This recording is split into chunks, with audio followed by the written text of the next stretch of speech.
striking woman leans against the cabin top of her sailing boat, smiling as you approach.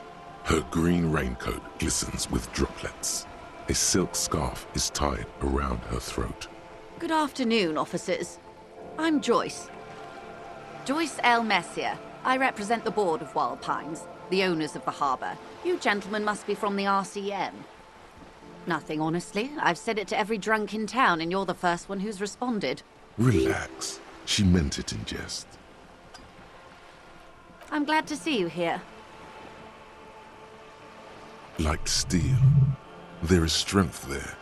If she wanted, she could sink her nails deep into your skin. I was dispatched to handle a strike, not a lynching. Anything I can do to assist the RCM in this matter, I will, gladly. That is good to hear, madame. My colleague will take the lead on this interview. I should let you know that he is recovering from an unusual medical episode. Very unusual. But I can assure you of his ultimate competency. How interesting. I wish you a swift recovery. In the meanwhile, you have my full cooperation, and the full cooperation of the Wild Pines Group. Quite a few things, I'm afraid. The information I'm to share with you includes sensitive trade secrets. For the sake of my employer, I have to ask for your names and badge numbers. Of course, ma'am. We should have introduced ourselves. I am Lieutenant Kitsuragi from Precinct 57. And this is my colleague from Precinct 41. I'm afraid he doesn't have his badge at the moment. I hope mine will suffice. How curious. Why is that, Detective? Awkwardness washes over the conversation. The woman doesn't like this turn of events. I see. So, are you saying you lost your badge during the course of this episode? I can't hear you, darling. Speak up, please.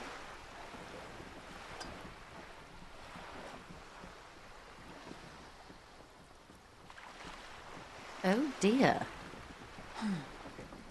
Some kind of encephalopathic amnesia. I don't even know how to respond. I do believe you, naive as that may sound. I simply can't imagine what you gain by faking such a condition. As I said, ma'am, his technique may be very unconventional, but he is an officer of the RCM. Of course, I sympathize. But I'm afraid I simply can't share anything more until I've seen that badge. Hang on. She's a professional negotiator.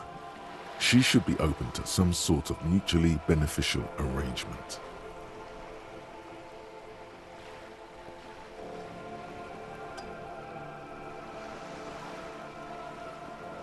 I mean, favors for favors. A dirty alliance of some sort.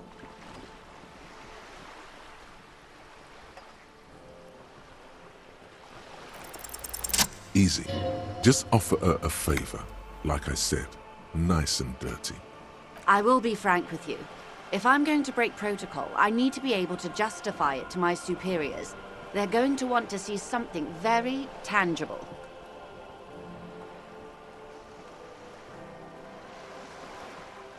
You're in, but expect her to drive a hard bargain. Reports from inside Terminal B suggest it's a hub for the local drug trade. This is an open secret in Martinez. The Union controls the terminal, so it goes to reason.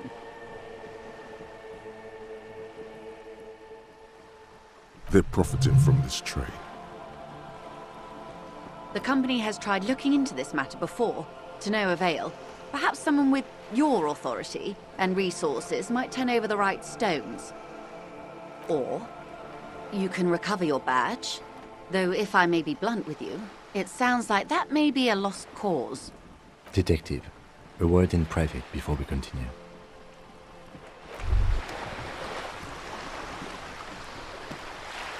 This is not going quite as I hoped it would, Detective. Honestly, I was expecting you to use your unorthodox technique to keep her off balance and, not volunteer us to be her henchman. This woman is running circles around us. She might have known about your misplaced badge all along, or she's simply an adept improviser. Either way, we've played straight into her hands. He doesn't let it show. But there is a limit to how much the consequences of your unprofessional behavior can cost the investigation.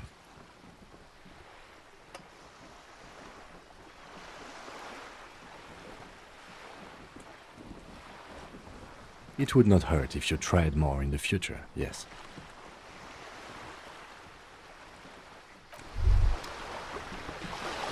You're back. Good. What can I help you with?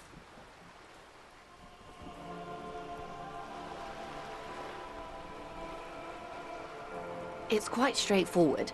Someone is using Terminal B to smuggle raw ingredients from the Samar and Isola into Revachol with the Union's blessing.